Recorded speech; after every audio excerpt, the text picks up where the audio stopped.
ఎందుకంటే మేము చూసినాం ఇక్కడ నువ్వు ఈ కులగణన చేసేందుకే ఎన్ని వంకర్ టింకర్లు కాలుకు పెడతా మిడకు పెడితే కాలుకు ఇవన్నీ పెడితే ఆఖరికి ఇక కంచెలాసంటోళ్ళు సార్లు పోయి ఆడ కూర్చొని వాళ్ళతో రాహుల్ గాంధీ దేశం అంతా బదనం అయితే నాయన నువ్వు అని చెప్పినందుకు ఇది జరిగింది. అట్లీస్ట్ ఓకే జరిగింది అయిపోయింది.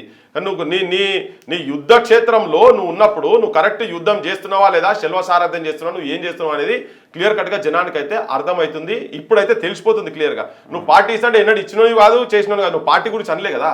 42% రిజర్వేషన్స్ అనే దాంట్లో అందరూ ఒకటయ్యి ములాఖాత్ అయి ఉన్నారు అనేది నా అభిప్రాయం. బీఆర్ఎస్ అంటుంది కాంగ్రెస్ మోసం చేసింది, బీజేపీ మోసం చేసిందని.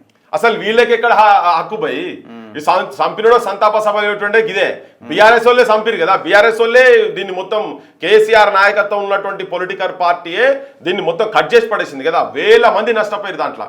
10% అంటే 1000 మంది సర్పంచ్ లైటోళ్ళు ఎంపీటీసీ లైటోళ్ళు నీకు 12,500 చిల్లర గ్రామాలు ఉన్న దగ్గర సుప్రీంకోర్టు